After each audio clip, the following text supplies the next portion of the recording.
Fuel is the official podcast of the 434th Air Refueling Wing. Join us for airman connections, leadership insights, mentorship, and happenings mixed with some fun and humor. Please understand that the views expressed in this podcast are not necessarily the views of the U.S. Air Force nor the Air Force Reserve, and no endorsement of any person or business is ever intended.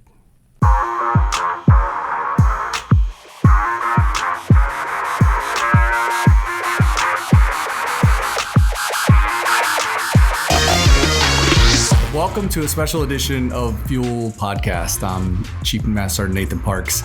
And as always, in here in the room, well, I guess not always, Blocker was in here with me last time, but he's back from vacation. We thought he'd never come back, but Sergeant Josh the Dream Weaver is in here with me. Well, I'll tell you what, you go to Florida and you can, it's a, hey, time to come back real quick. Yeah. So the kids like Florida, but I'm not about the humidity down there. I love the heat. But anyways, special edition of the podcast. This is a paranormal edition. There should be some kind of spooky music, which maybe you can put that in there. I think I could work something in. So listen, we came up with this idea and for pure entertainment purposes, and it did not disappoint. There is some crazy crap. Like, you got to stay tuned. This thing takes some twists that none of us were expecting. Freaked us all out. Blocker's thinking about getting a job in a different building because he thinks this one's haunted now. Some crazy stuff. We're also going to try to do the video of it and post a video somewhere. So stay tuned, sit back, grab a beverage or something, and be entertained by this edition, a Halloween edition of Paranormal Activity at Grissom. Okay, with us today, very special guest, retiree, a guy that spent some time here at Grissom, Craig Petroswsky. Welcome to the Fuel Podcast. Well, thanks for having me, Chief. Yeah, so let's talk a little bit about you. So retired last year, is that correct? Retired last year, September. Yeah, and where'd you retire from? Maintenance training. Okay, so maintenance training, and then kind of give us a brief synopsis of your career here. Where all you spend time. Okay, from here, I got here in 93 as a reservist. And when active duty shut down, I went to the 74th and became an ART in 96. And then... Did you do training then too in the 74th? In the 74th, I did keep track of the aircrew training. Okay. So you were a SARM or a 1 Charlie? It was 1 Charlie, Air Force Operations Resource Management Specialist. Was what it was. I did that too at one point. Did you? Yeah. Sweet. Yeah. Okay. So you got stuck with all the additional duty stuff because you were the guy that was there every day. Pretty much. Yeah. Pretty much. I'm very familiar.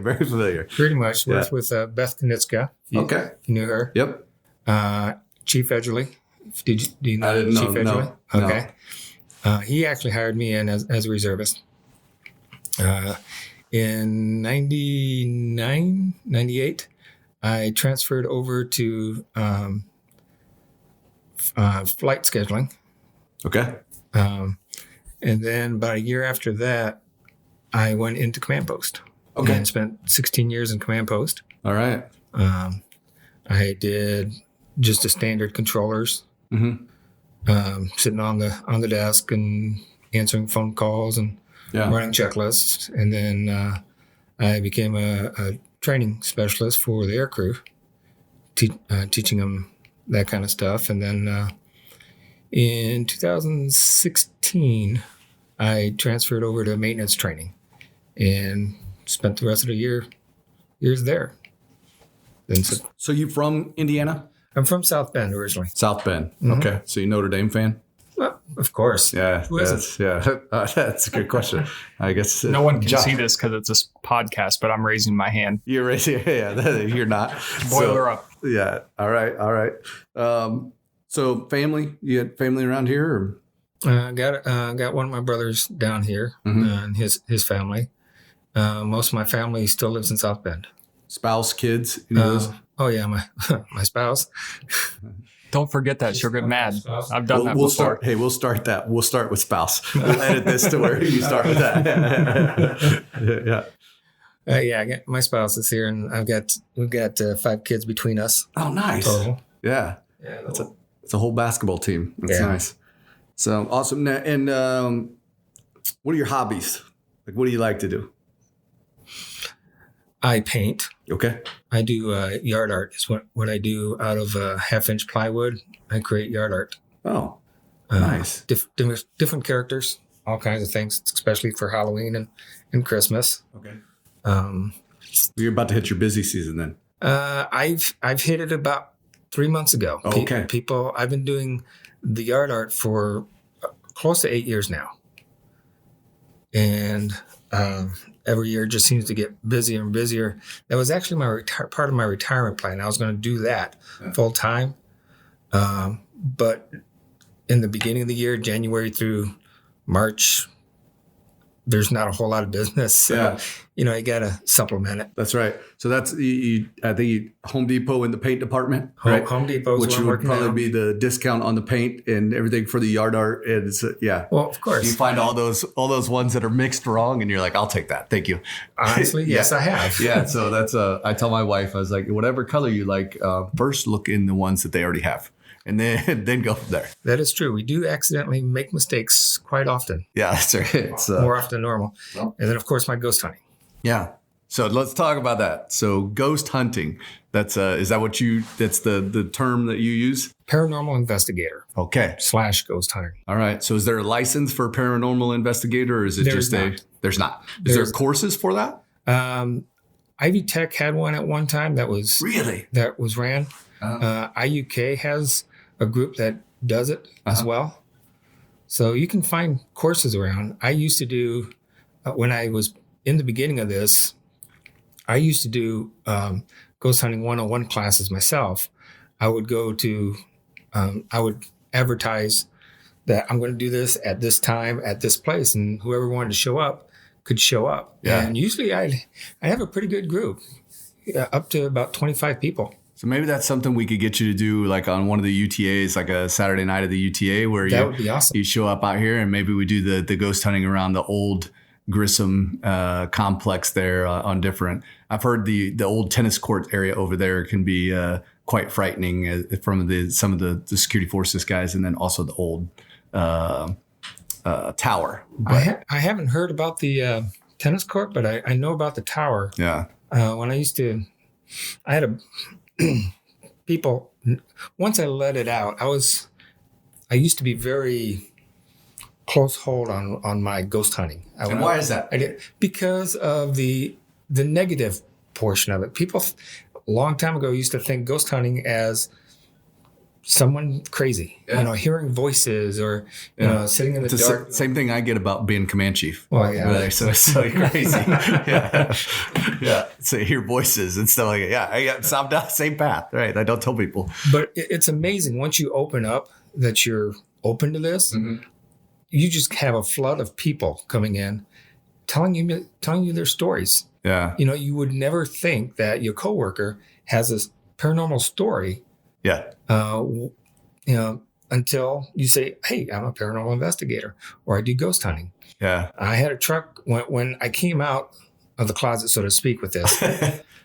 I had a black truck, and on the back of it, I had my Miami County Paranormal Society. Which most people know you by, because when I talked about this, doing this podcast, they were like, you should find the guy that had the paranormal truck that was out here. Exactly. I'm like, I did. It's so funny because I've had so many people honk at me on 31 mm-hmm. or people waving at me at the because of my truck, because they recognize my truck.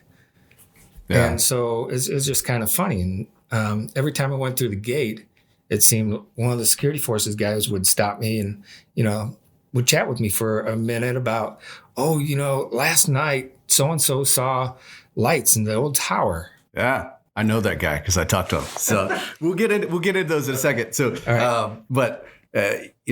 there's, I think part of your reason why you did this was because you worked in command post, and so you spent a lot of time in the dark over there. And we'll talk about command post stories there in a minute. But a lot of times, Josh, Colts fan, grows up Colts fan, and it just he does it, family time, watching football, stuff like that. He draws into that. Right. What's the event that triggered you to this? Well, my father was a funeral director. Really? Yeah. Oh, this plot thickens. Yeah, he was a funeral director a few years before I was born. Mm-hmm. And we've lived in a funeral home for a short time. And I vaguely remember that. Mm-hmm. And I vaguely remember seeing shadows, but when we moved out of there, different events throughout my life were just kind of, seeing things out of the corner of your eye, and a lot of people don't pay attention to that kind of stuff. They just say, it was just I don't know, just... Yeah, I'm tired. I'm stressed. I'm tired. I'm stressed or something. But, if you pay attention, some of it is repeating shadows on you. My father passed away last year, and so did my brother. My brother passed away this year. Sorry to hear that. Thank you. But I just had a reading from a good friend of mine who is a medium, mm-hmm.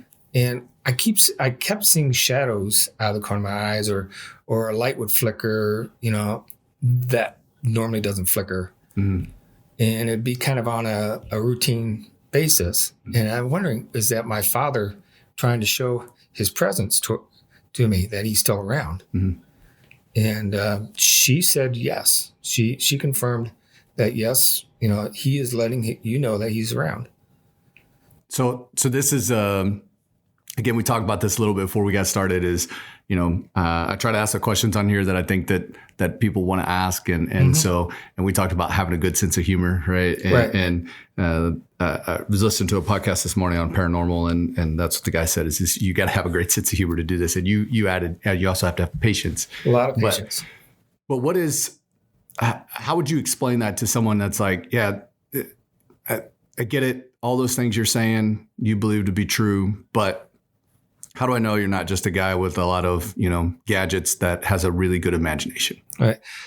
I always think, and I'm a somewhat of a skeptic at heart as well. Mm-hmm. When I go into a place to actually do an investigation, I go in with looking at it like, okay, the water turned on. So, I'm looking for, why did it turn on? Was there too much pressure in the pipes and did it turn on?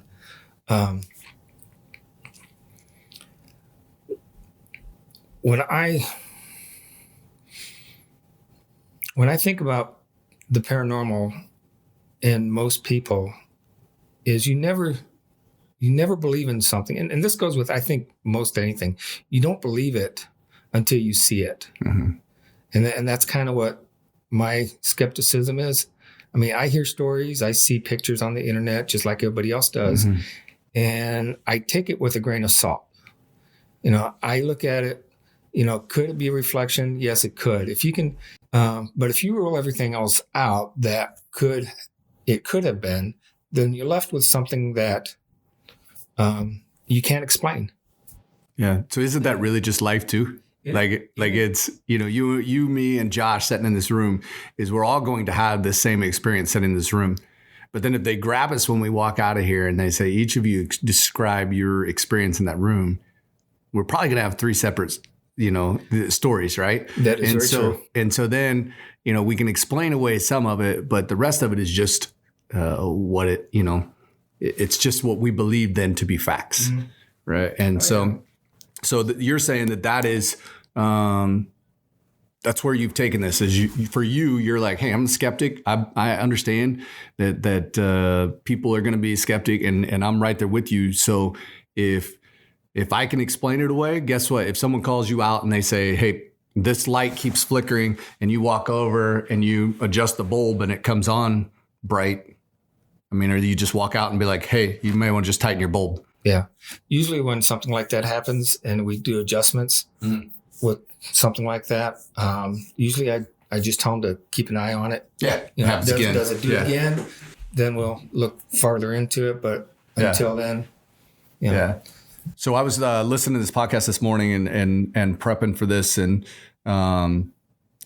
this guy talked about some events where he was in a house. He was actually in the poltergeist house, and a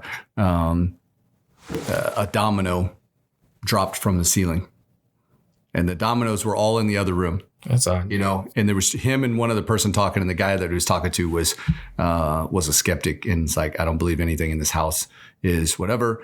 And so this domino drops from the ceiling, and this guy's like, you set me up, you did it, and freaks out and leaves, right? And so, do you have any experiences like that? Anything where it's like that hair raising, like this cannot be explained away? Okay. If you'd like to talk on base, I've got Sure, that's even better. Yeah, bring it. Even better. Here we go. This is what we're here for. Yeah, that's it. Okay, I've got really two stories that are semi-personal. One story is my own. I was in command post. Mm-hmm. It's about 7:00 in the evening. Mm-hmm. One of our controllers had passed away, or had not passed away yet, I should say. She had not passed away, but she was on her deathbed. And we had a dot matrix printer there that she hated. She did not like it. Anytime she had to reload the paper or make adjustments to, the font or whatever, she hated it. And so I was sitting there, and suddenly the dot matrix printer just started kind of going crazy. It started to print a couple things and, go forward, go backwards. It made some really strange things, which it doesn't do. And later on, I found out at the time that happened, she had just passed. Mm. So I'm wondering if she came back to let me know that she had passed by messing with the printer. So do you believe that what triggers that the spirit or someone coming back, as you just referred to it as, what triggers that? Are there events that trigger that? Does there have to be because when I think about it, it's like, hey, it's a murder or it's a, something that haunts, right? It's a haunting, but it's not always a haunting. You talked about your dad, and I don't think your dad's trying to haunt you, right? Or your brother. I don't think so. What triggers the spirit to come back? I think just the need to let people know that they're around. The spirit or the energy. I've watched videos of people passing away, and you see a form go out of their body. Whether it's true or not, I don't know. I didn't take the video. Mm-hmm. And that's where my skepticism comes in. Yeah, that looks pretty cool. If that's true, then it's the spirit leaving the body. It's a form of energy. And if a person is attached to a place, this person had worked there for years and years and years, and she was still young when she passed. And I was good friends with her, and I think sometimes they just want to let you know that they're here or they're passing or, that they're thinking of you. You think it ever is, they're completing that one more task that, it's like, hey, I have this, a lot of times I'm getting ready to leave the house and I'm like, I got this one more thing I want to do right before I leave. Or like today, I'm trying to leave early, to go spend time with my family. My kids are out of school. And it's like, okay, once I get these things done, and if I don't get those things done, then man, it weighs on me to where I'd be better off just to come back and get those things done. And then I can go in peace and spend, do you think sometimes that's it? Is they're just trying to find some peace or? Absolutely. I think people leave this earth still having things to do mm-hmm. in their mind. And so they want to, complete them, like you said, before they move on. Okay. Now you talked about another command post story when we talked on the phone. When we were in the Altanova in Building 600. Okay. If anyone knows Building 600, where command post sits, there's two entrance doors. Those are always locked with the combination locks. At the time, we were sharing the hallway with OSI. OSI was in the far down. Which are spooky dudes anyways. They're spooky, dudettes. Yeah, OSI, yeah, you know them. They're kind of like the Men in Black. That's right. That's right. But anyways, they normally go home about 6 o'clock, and the controller, our their shifts were 5:45 to 6:15. Anyways, it was 2:00 in the morning. And she was sitting there just, doing her stuff. And she looked up at the monitor and, there's cameras all down the monitor. I'm sure you've seen it. Mm-hmm. And she saw a man standing in the hallway, in the locked hallway. Mm-hmm. Freaked her out. There's not supposed to be anybody there. She assumed it was OSI. So when she turned away, and when she turned back, this person was gone. She thought, well, maybe it was one of the OSI guys coming back, do some work. So she picked up the phone, called OSI, because she wasn't going to go out the locked door to go down the hallway. She called not unarmed, anyways. No. Of course, what could you do? Yeah. In this case, what could you do? I don't know. That's why you're here. I want to know. So good. Anyway, she called there. There's no answer. And so she called security forces to have them do a welfare check on her. And they came in, they swept the whole building, couldn't find a soul. Literally. But yeah. Nice play. Yeah. So they have it on camera. They don't have it on camera. It didn't show up on camera, but she saw it. Yeah. And she was like, yeah. She saw. I know that I saw something. Yes.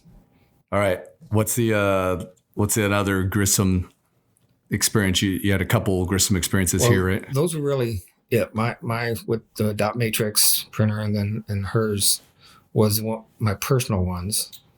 What's your favorite one that you've done outside of here? What's your favorite? Here? Yeah. The most you feel like, hey, I was in touch with whatever you want to call it, the spirit world, the paranormal, however, this was unexplainable. I eliminated all other options. This was it. Well, I've been scratched before. Okay. That was kind of interesting. Bring it. I want to hear it. We've done a few buildings in Peru, one being the Elks Club down there on Broadway, and then also the circus building on Broadway. Mm-hmm. And there was this trunk back in the museum area, back in the back, that people always said they felt kind of weird about. Something just wasn't right, some energy or something. So I went back there and I was doing my an EVP session, which is electronic voice phenomena. Mm-hmm. And nothing seemed to be going on. It was pretty quiet. So I started to pack up my stuff. And as usual, as I'm walking away, I crack a joke. Mm-hmm. I don't remember what the joke was, but whoever was there didn't like it because I started feeling a burning sensation on my neck. And I, reached back and, man, that kind of hurt. So when we got out to our safe area where everyone hangs out, I had a couple people look at my neck, and I had 3 scratches on my neck. So do you think, were you able to research that and figure out, hey, this is possibly the person that, Never found a reason for it. Yeah. Just a bad dad joke that the spirit world did not like. Yeah. Somebody didn't like me joking back there. Yeah. But that's one of my favorites. So you talked about EVP. What is that? Electronic voice phenomena. That was started back in, I believe it was World War. It was actually started at the White House, mm-hmm. because they used to bug. It was the Russians that used to bug the offices there, mm-hmm. and when they were listening back to the recordings, they caught voices on these recordings that there were no people or in the office at the time, or they were talking over the people who were in office at the time. That's where the EVP actually started. Okay.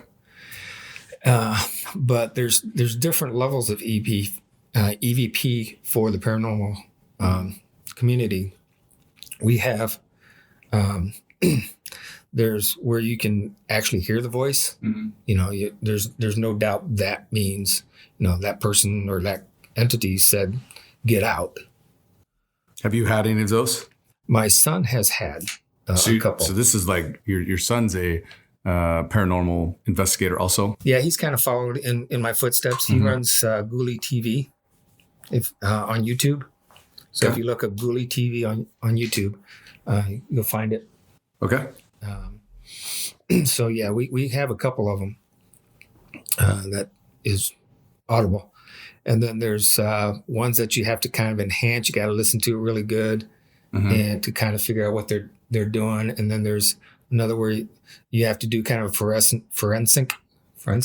Yeah. Audit of it to pull it out. Yeah. So there's different levels. Okay. And what do you think the EVP, like what? So spirits, ghosts, whatever you want to call them, you believe they can be audible. Yes. But then we talked about earlier, I said, don't go out there, or I wouldn't go out there without being armed. So they can be audible, but they can't be physical. Like, I guess they're already dead. Or well, based on my scratch, I think they can be physical. Okay. So you mentioned earlier about seeing people in the tower out here at Grissom. That's what security forces have told me. Yeah. So have you investigated that at all? I have not. I'd love to. Yeah. I understand they're tearing that down, though. They've talked about it. Have you been by it lately? I've been. They've got it blocked off. There's some weirdness that goes on too. If you just go by and look at that building, you look at it and you're like, how did that happen? Like some stuff going on with the siding and stuff like that. There's some weirdness that just by looking at the building. But my understanding from one of the security forces guys was, so 1964 was a tragic year around Grissom. Of course you had the B-58, which I want to talk about later, crash that was here.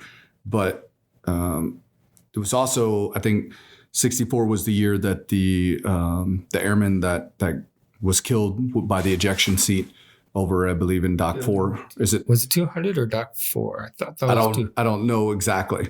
But I know that there's still some remnants of kind of what caused a little bit of a fire there. And so some burnt singe marks and stuff like that.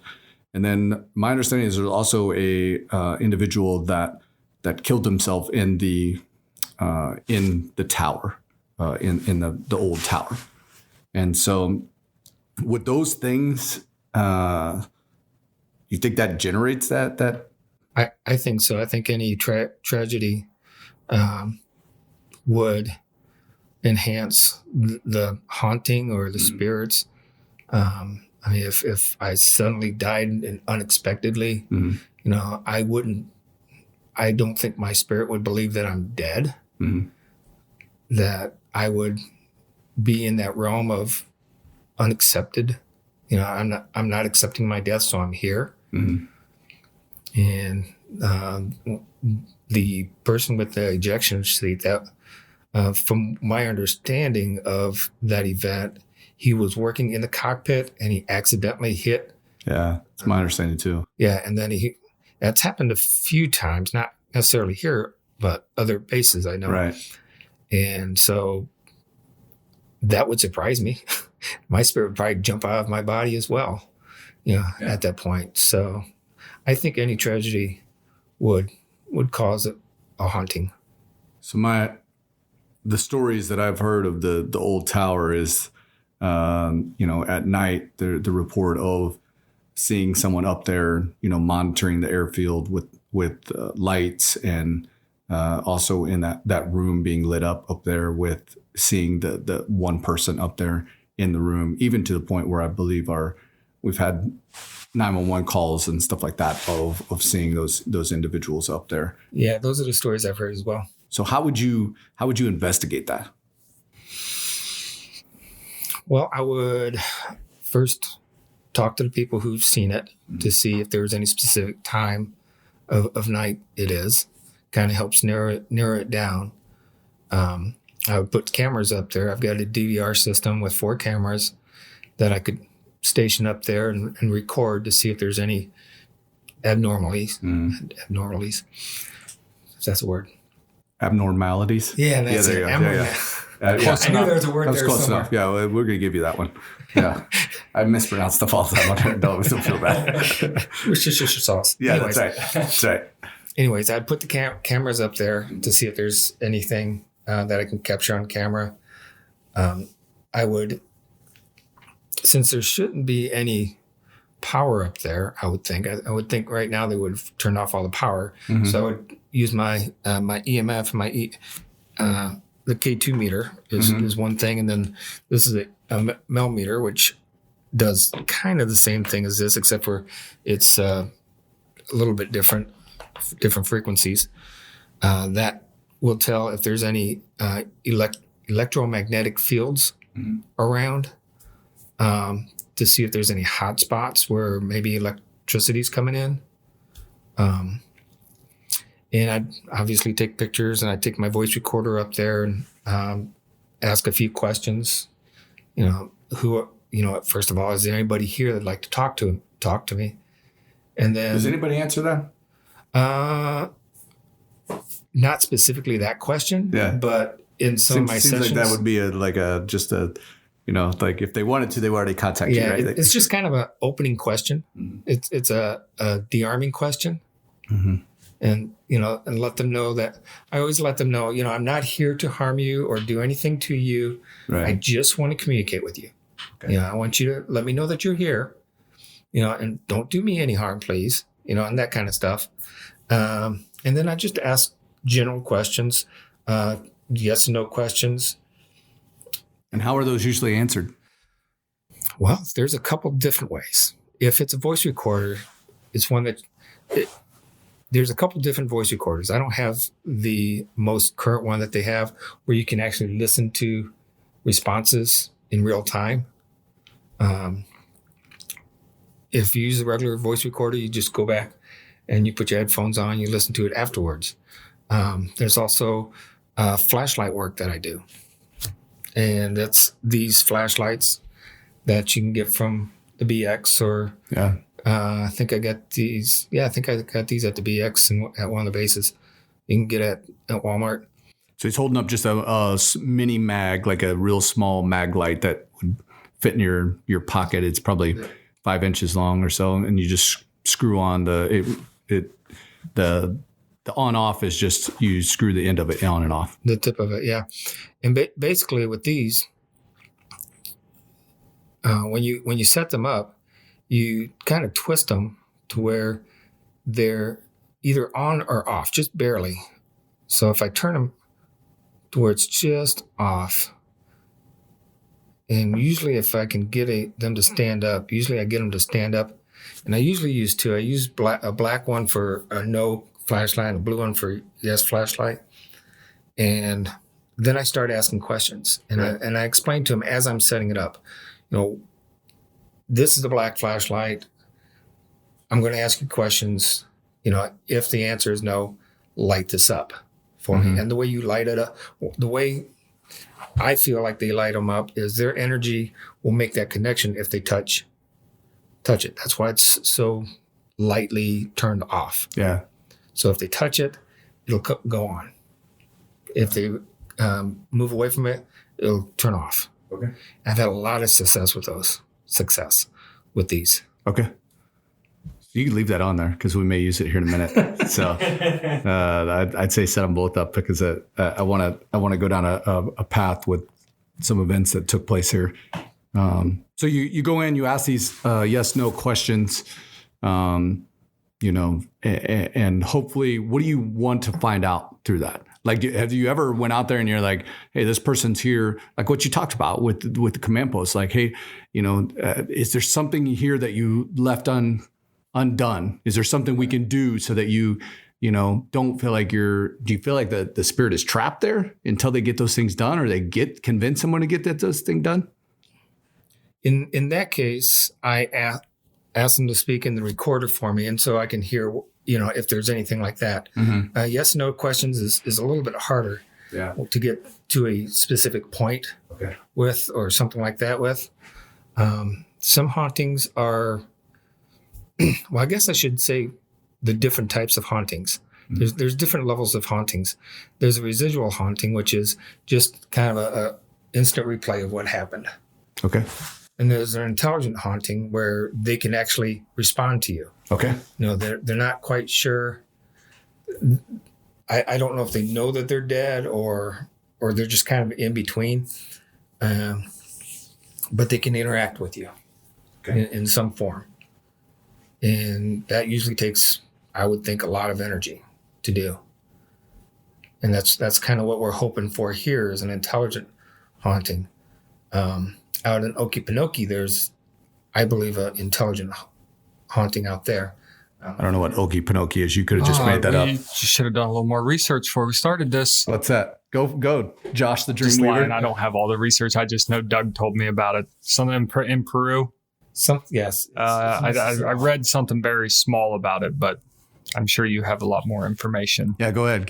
Shoot me the Okefenokee. Is that how you pronounce it? Okefenokee. Yeah. It's out in Mississinawa off of 124 east of Peru. It's a little dirt road. You go down. It's about a mile and a half-ish, and it ends in a circle. Mm-hmm. A lot of people... Sorry, black flashlight just flashed. So we're talking about Okefenokee and the black light flashlight. You want to move your mic stand, Josh? Because I don't want you to. I got to be able to see the lights. It could be the vibrations of us moving. I'm not touching either. I don't know. Stay back. All right. Yeah, I'm going to keep my hands off the table. So keep talking about Okefenokee. Sure. Okay, Okefenokee. This is where we're going down a good path there. There's a couple. Maybe. Okefenokee is used for horseback riding by people out there. But as far as the paranormal, there's a couple different stories. There were in the center of the driveway there where it ends, there was 18 skeletons that were found there. And they believe it was from the War of 1812. Okay. There was a massacre down there. And then another story is of a little girl named Stephanie who was lured down there and murdered. And I think I've had some interaction with Stephanie. And the reason why I say that is because one of the people I worked for here wanted to go down, knew about what I do. So she wanted to go down and investigate with me, check it out. Someone from the base here? Somebody from the base, yeah. Okay. One of my commanders. Anyways. All right. No name drops. No. You can name drop all you want. No, I have no allegiance to anyone here. No, she's retired. Okay. But anyways. And narrow sit down also. That's if you're playing at home, playing along at home. Anyways, I took her down there and we went down by the water and I set up the flashlights and I turned on my K2 meter here. Mm-hmm. And what happens is when a spirit touches the K2 meter, it changes the lights. They go up. Mm-hmm. And so I was kind of looking for Stephanie, hoping she would communicate with me. And I had that held kind of down at my waist level, right? Thinking this is a little girl, so she should be somewhere down there. And she started answering my questions. She started to move the lights for me. And of course, my captain kind of freaked out a little bit. And when we spent about maybe 10 minutes down there talking to her, and I said, well, okay, Stephanie, we're going to go up the trail here a little bit. Feel free to follow, keep us company. And the lights stayed on. Yeah, first off, I think that's a bad idea. Like, if I'm like, feel free to stay here and never follow me again. Well, you do that. Right? We do that at the end. And then I usually take off sprinting faster than a small child. So that's as fast as I would want to go. That's usually what we do at the end. Oh, okay. All right. That's where I would start. I'll just tell you right now. That's where I start. So some people say prayers going in beforehand and prayers going out. Yeah. I mean, the whole time. Yeah. That's me and prayer. Some people pray the whole time. That's right.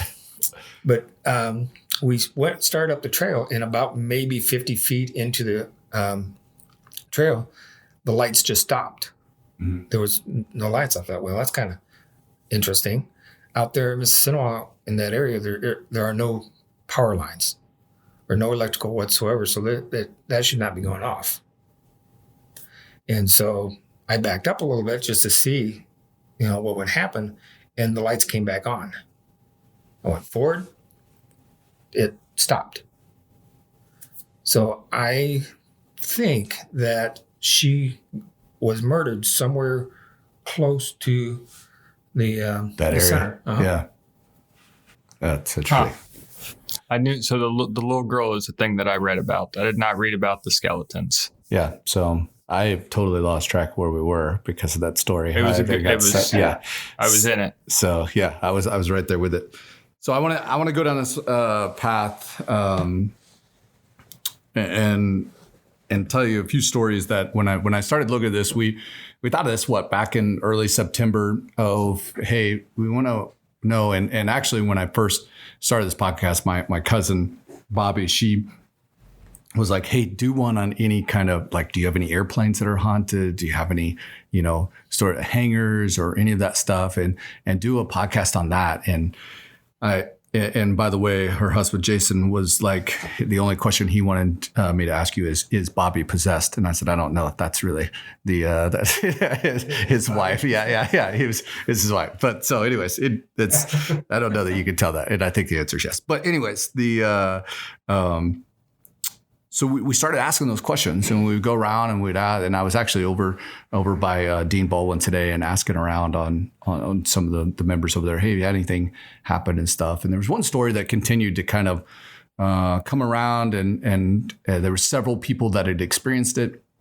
And we try to get those people to come on here, and because they're still participating members here, they were like, hey, I don't want to go down that path. I don't know if people think I'm crazy. I don't. So, but I can confirm with several people that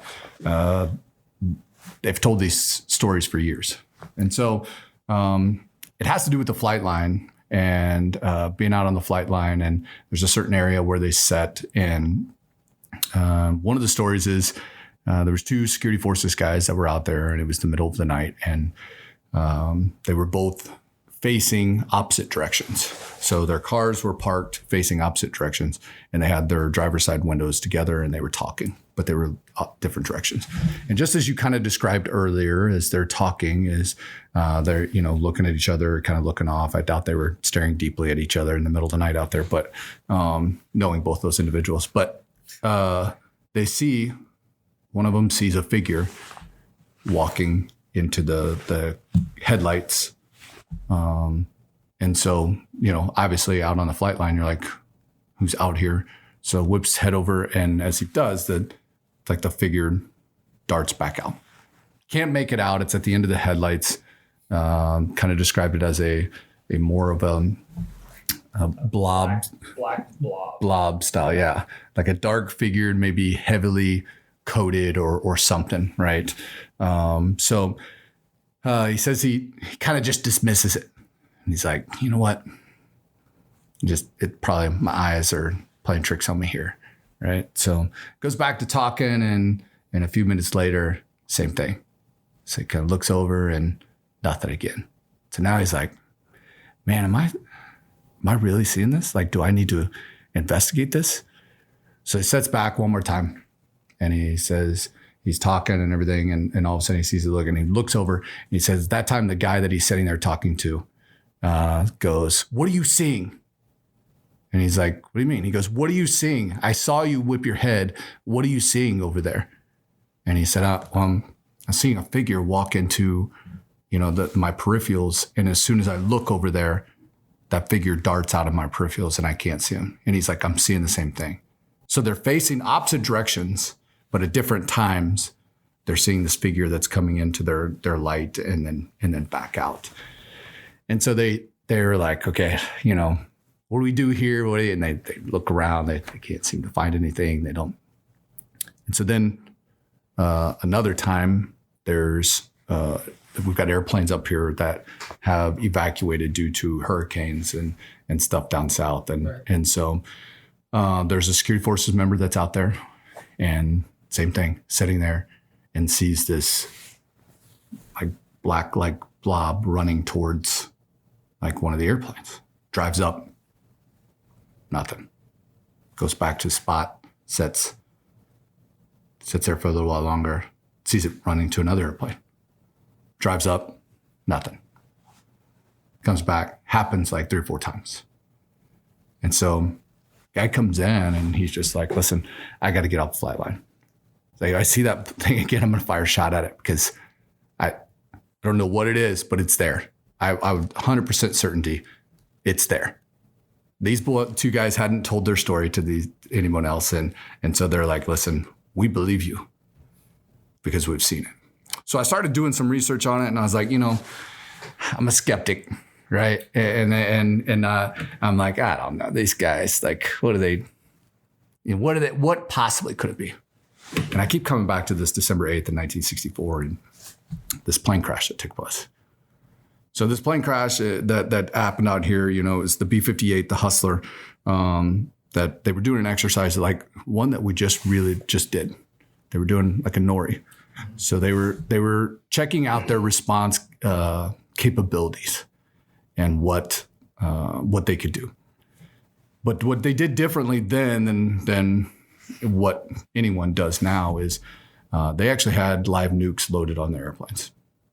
So this B-58 had 5 nuclear weapons loaded on the airplane. So they do a quick response, a lot like what we do right now.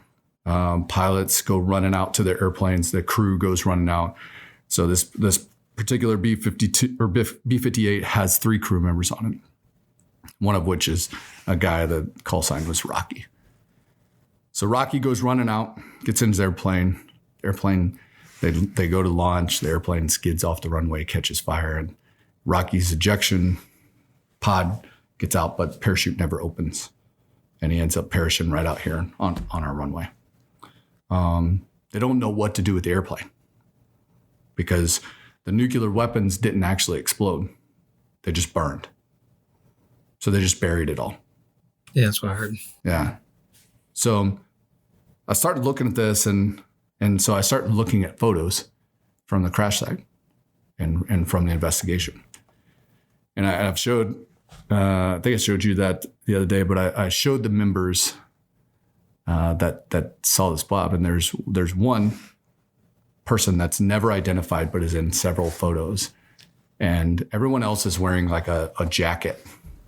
And they're out there at the scene investigating. And there's one person that's in a full-blown snowsuit, hood up.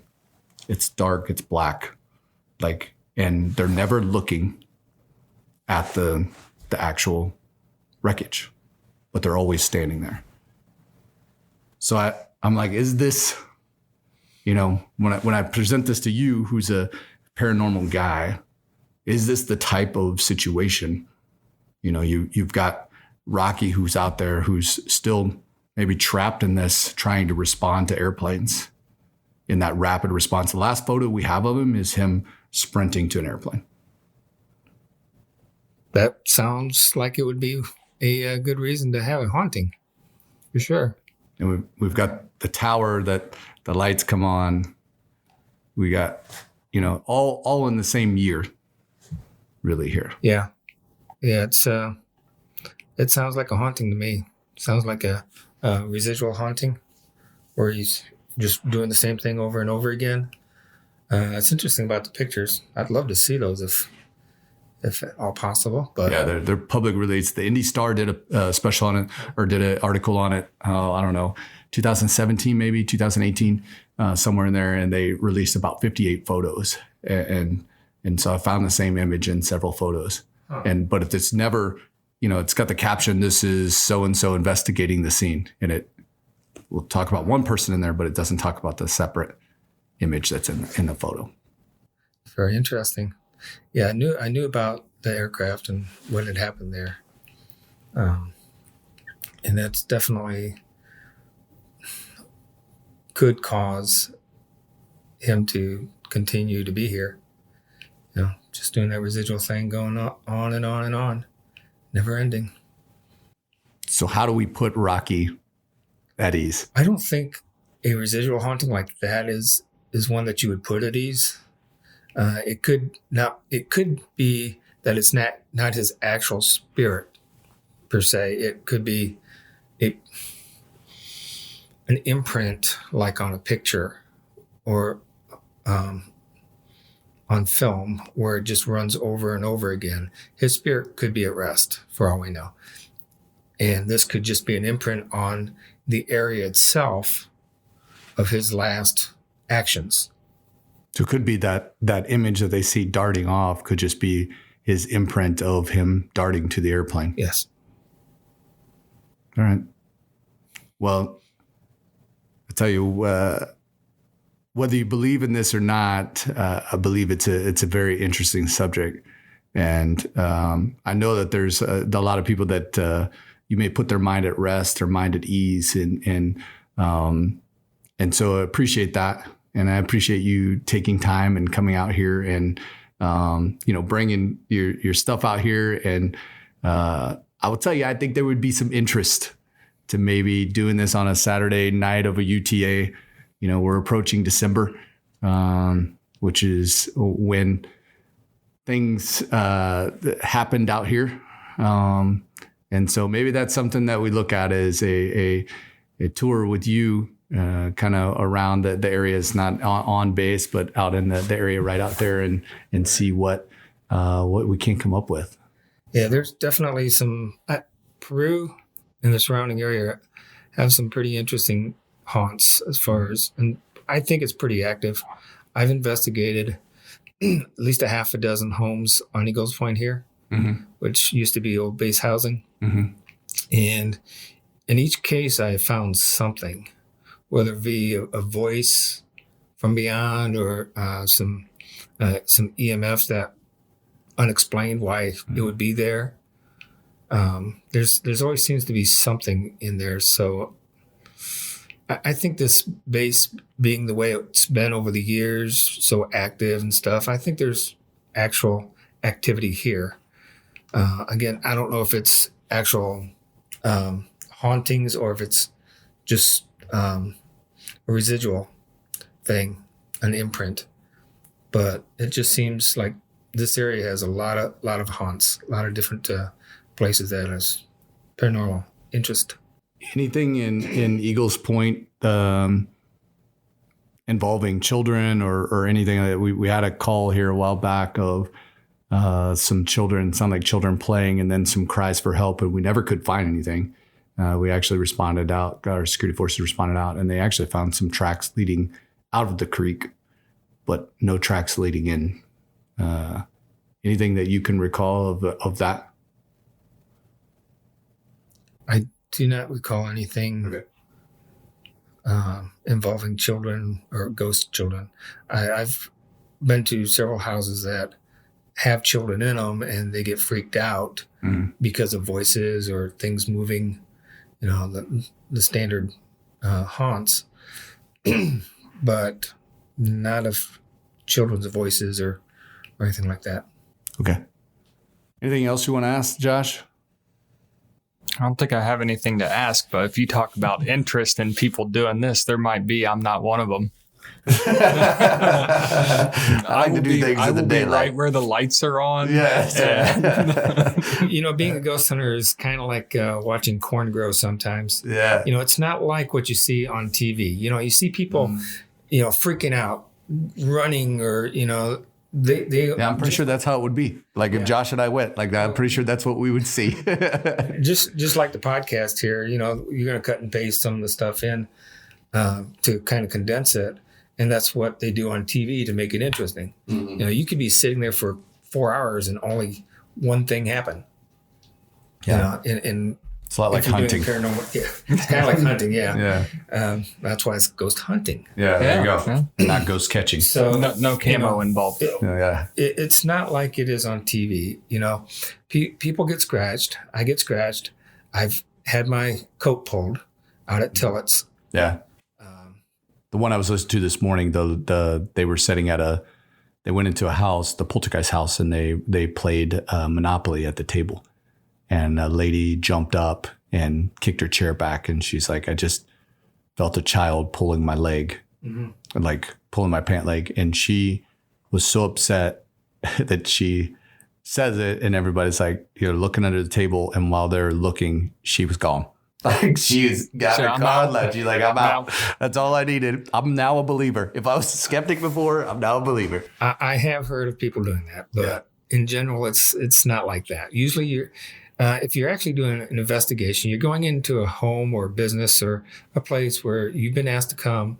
They've experienced things. Mm-hmm. Sometimes you experience the same things. Sometimes you don't. But it's, people think of it as scary, and it's not necessarily scary. The things that are the scariest things are what you imagine. Mm-hmm. Just like a Stephen King novel or, a book. You're reading the book, you're imagining it. Mm-hmm. And that's what happens a lot of times. People will sit there in the dark and there's nothing going on, so their imagination takes over. Yeah. And so they start freaking out. Yeah. There's a deprivation tank that I'm going to go try, and it's you're weightless. The body temperature, the air and the water is the same temperature, but there's no sound and no light. And I had a buddy that went and did it, and the first time he was all right. The second time, he said he started hallucinating and hearing voices and hearing that someone calling his name, and then he was like, am I trapped in here and they're trying to get me out? And really started going down a path and freaking out over the whole thing. I wanted to try one of those. So they have them here in town. So I'll have to check them out because I'd like to try one. Just let me know when you're going, because I don't want to be anywhere near it when you're there. I feel like you stirred up some few things. Like there's a couple things. I love having you out here, but I promise I'm probably not going to meet you at dark. Like that's the way this is going to go. Well, you never know. Yeah, I know. If you offered something, I'd probably go just because I don't know. I like it. I'm interested. I think it's. To me, it's fun, and no matter where you're at on the spectrum of how much you believe to hey, this is just a bunch of dudes with great imagination to 100% believe in it. Right. I think there's entertainment in it for all of us. Oh, right? Absolutely. It's all who you ghost hunt with. Yeah. I mean, if you're serious about it and you go out with some serious people.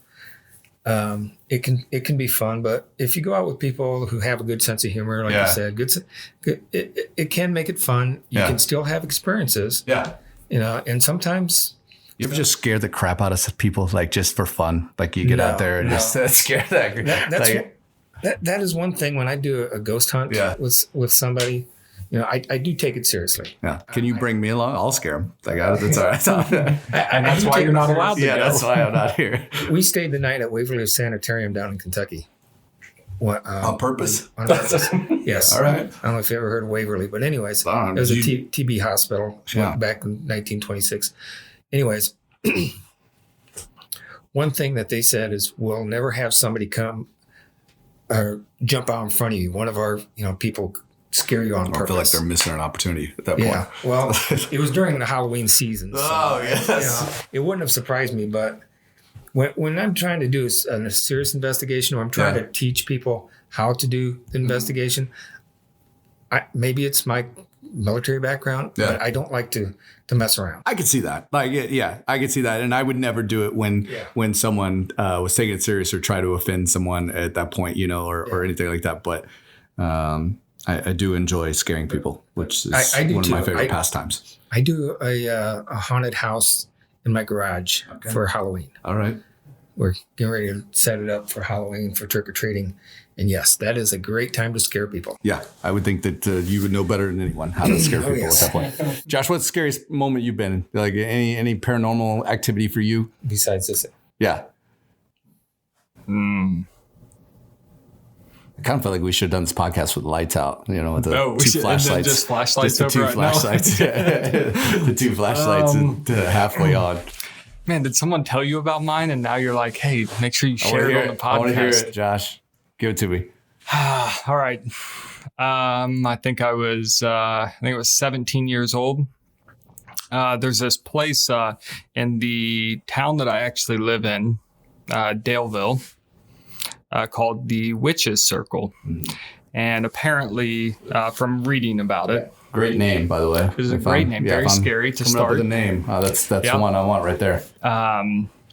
So apparently, like people used to, or they still do, I'm not positive on, practice witchcraft back there. It's a cemetery that's back in the woods. Like you have to walk through the woods to get to it.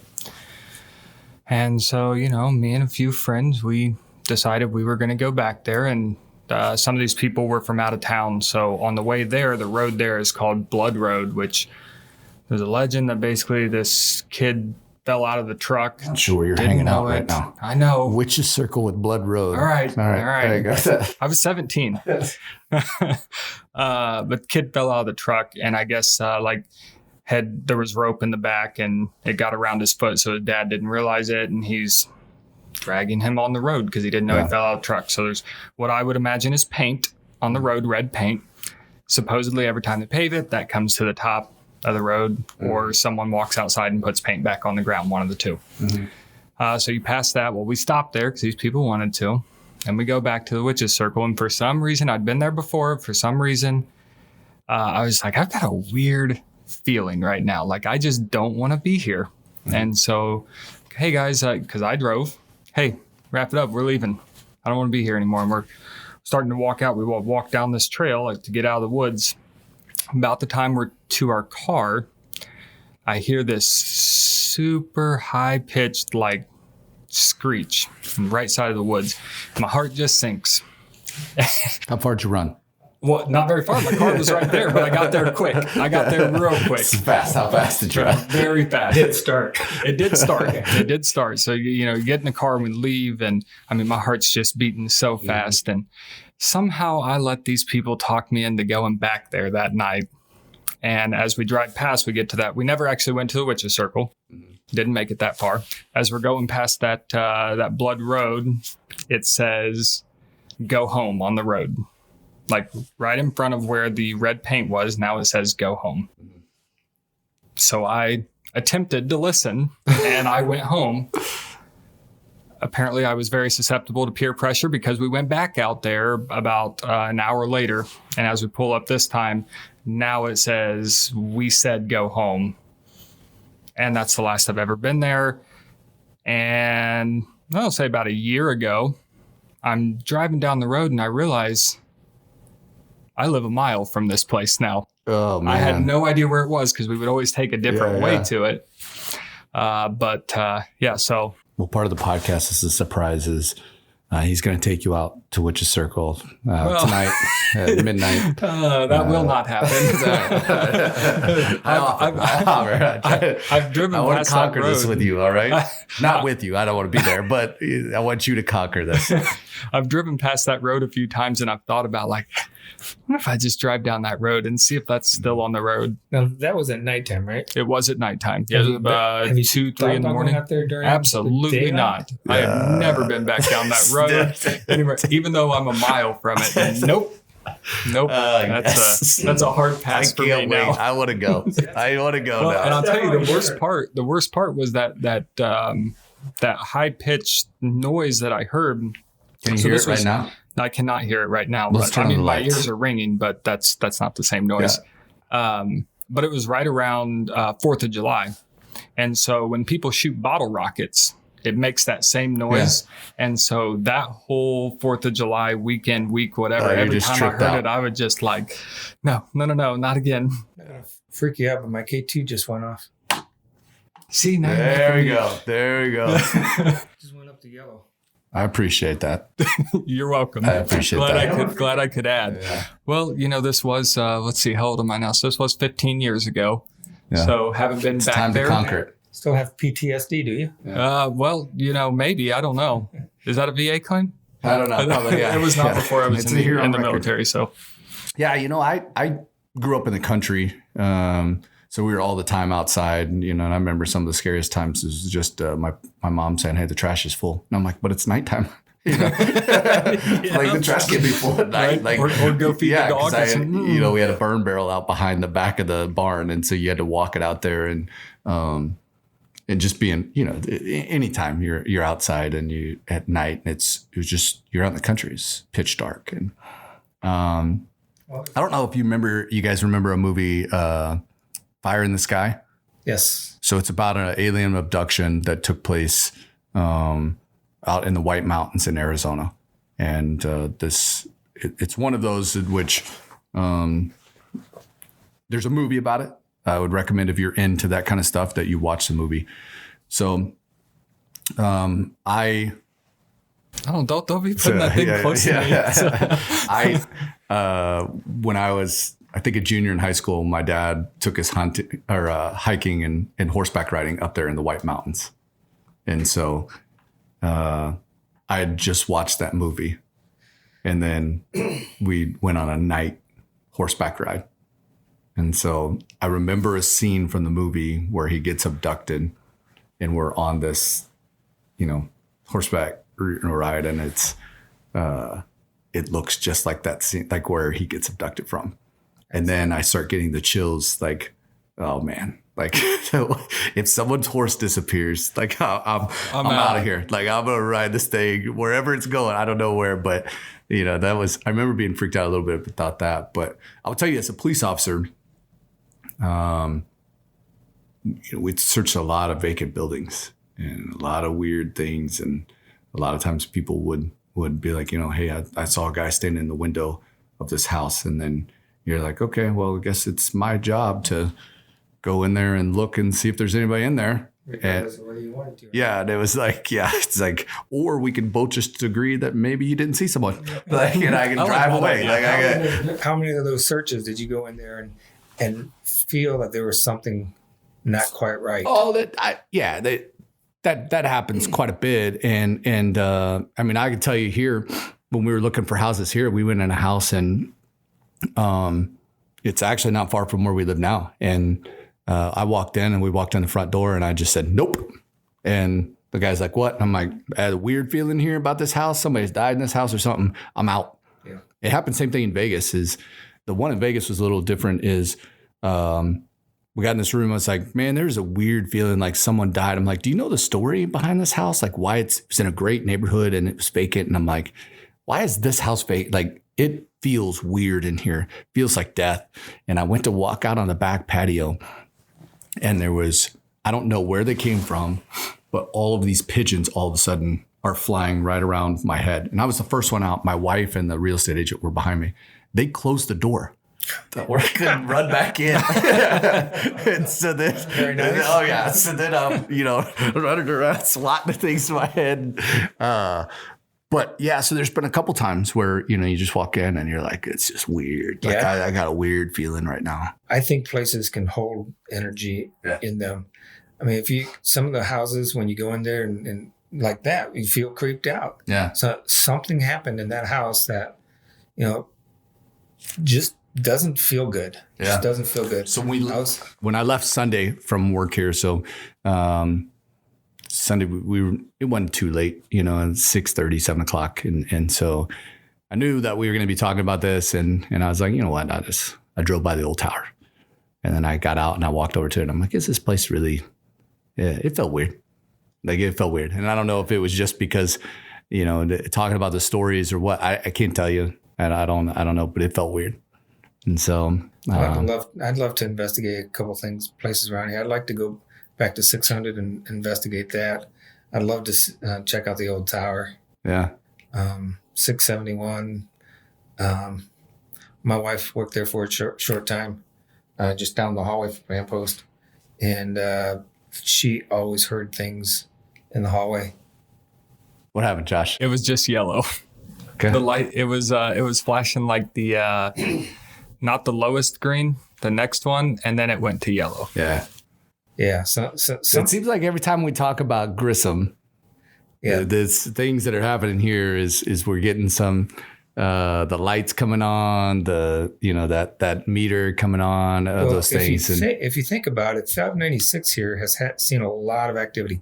I'd rather you not talk about that's the building I work in every night, and I'm usually here late by myself. Like this is where I was hired in at. This is where Chief Edgerly was. So you're gonna go ahead and do it. Go ahead. It was Major Johnson who hired me in.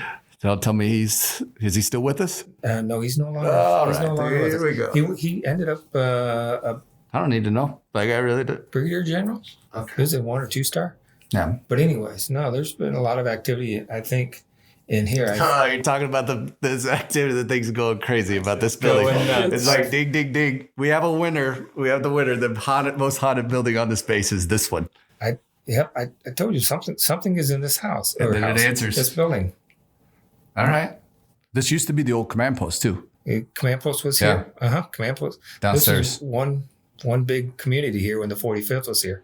And I don't know if you know this, but this is Josh's office. So Josh, this is not my office anymore. I'll tell you is, I don't know. I don't know if the camera can see it. You can probably see it. It definitely is. Since we've started talking about 596, we're definitely getting some lighting issues. And you got that. I've got my camera here. So this is all just happened. That thing set the same spot forever. Never did anything. As soon as we started talking about this building, and now it's gone. It seemed to. And now it's gone. Come on. Yeah, so this place is active too. I'd love to investigate 596 here, just to see if I could catch anything. Well, I'll tell you is sometime when I'm working late, I'll definitely be like, hey, I need you out here. Something's going on. Yeah. They usually call security force. We'll call you. But I just want to say thanks. And man, it's been good talking to you, good getting to know you, and thanks for what you do. Thank you for your service. I appreciate that, and for being a fellow brother in service. And man, if there's anything we can ever do for you, let us know. Well, I appreciate you inviting me on. This has been interesting. First podcast and all. Maybe it's something that you can get a little more into. But thank you so much for doing it. So, wicked twist. We learned some more stuff even after the cameras were off of how weird this was. A little mixture of CPO and public affairs. Man, I tell you, I was not expecting that. Nope, I still have goosebumps. Yeah. And we hope you were entertained, and we hope that you take some time over this Halloween and spend time with family. Do what makes what refreshes you. We look forward to seeing you guys in November, and happy Halloween.